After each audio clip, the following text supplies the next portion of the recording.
It's me, Peekaboo25 here, and today, I have my Six Flags Great America opening day analysis. And I went to Six Flags Great America's opening day on Saturday.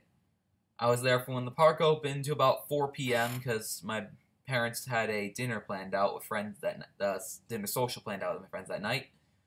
But I got what I needed to do. I got my fill. I definitely want to go back in a week or two for another weekend. And here's my notes and analysis for what actually happened during the opening day. I'm going to be covering what it was like the lines, queues, operations, and at the very end, if you stay around the longest, the Justice League construction update. No, and I'll give you ahead of time that I did not really get any pictures except for one, but that's more propaganda picture. Because I'll justify later, because the best sight I got was while riding X-Flight of Justice League. Yeah, let that one sink in a bit. So first I'm going to cover up entry, and it was just as a hassle to get into the entry. We got there 10:10, 10:15, 20 minutes before the park opened, basically. And you know how there's two stages in the entry, the metal detection stage, and then the part where you scan your one-day ticket, season pass. There's two entries. The lines just to get past security were beyond the pavement where the entrance and flags and flowers are and into the parking lot where the taxi cab picks you up. They do have a taxi if you want to call, like for nearby stuff. Like if you need to get back to your hotel, nearby Key Lime Cove or something. And it went all the way out to there. And all the lines were open for entry. So it's not like there was one line. All of them were open.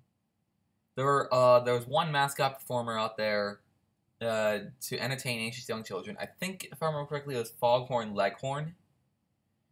I think he was actually pretty close to the line we were standing in as well. Security didn't take very long though. We actually got through that relatively quickly because it was just a long line at first because people couldn't scatter because there was flowers and flags in the way. But once we got past that little long part, then the line split up into like 8 or 9 little lines. And we went through, scanned our bags, there's metal detection, and then we're there. And then the whole thing was slow for validation line. There was quite a few young, inexperienced workers because, you know, Six Flags does not keep permanent employees. They might have return hires, but they really are just summer jobs. It took 10 plus minutes to pass, and by that time, I already saw the nearby Superman Ultimate Flight running and operating.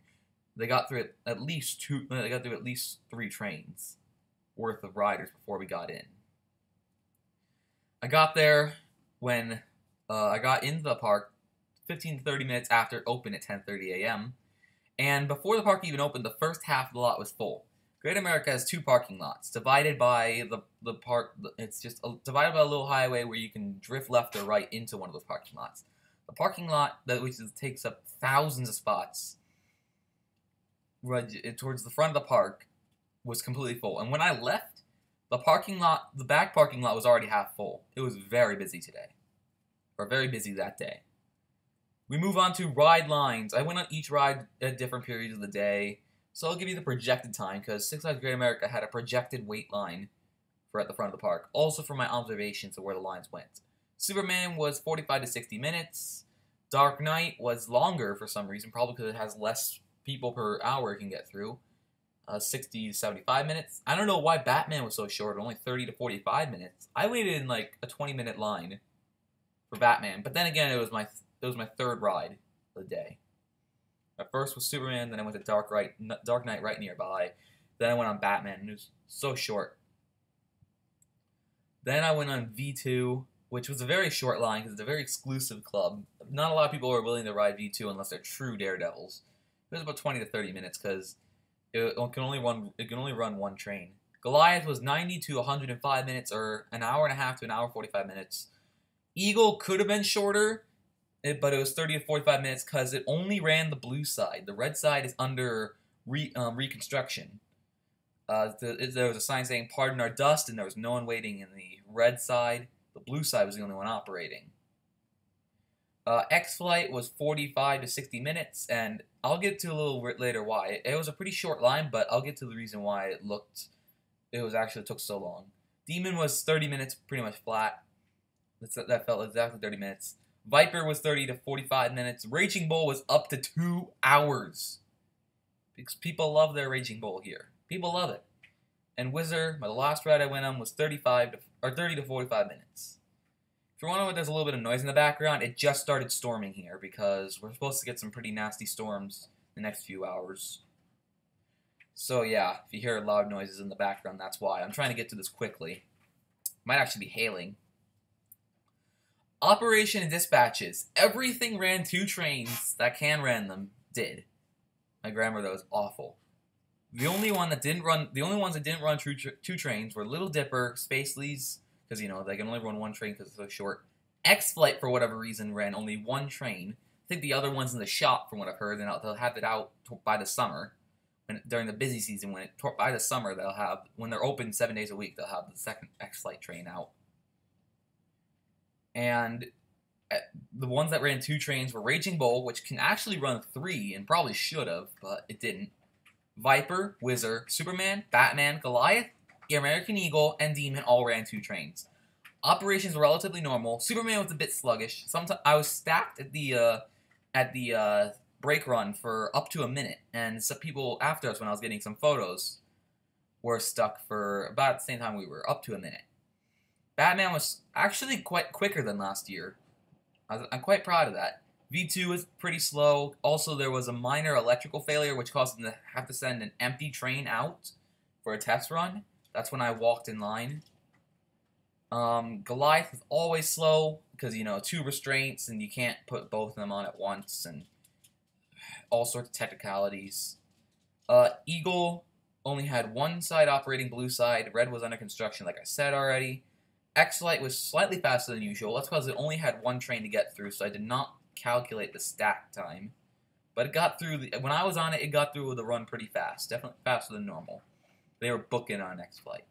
Raging Bull had a small electrical failure during a dispatch in a car ahead of us while we were stacked in the brake run, causing a 5-minute delay. We got on the ride, and when we got off 8 minutes later, which is 4 times longer than the actual ride itself. On Viper, Lady got her sunglasses stuck in a mesh bag that was provided in the train. Some minor delays ensued while I tried to fish it out, because the mesh bag had some pretty big holes. She got the little arm stuck and her sunglasses stuck there, or she got stuck in the floor of the train. I don't know, but they got it out and we went on our way. Little note to self: do not ride Viper in the back row. It's actually pretty rough and choppy there.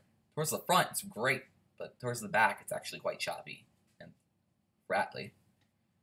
And finally, what everyone wants to hear is the Justice League. Many employees, because they probably prepared to answer this question, said that the whole thing would open in late May, right around Memorial Day, our projection.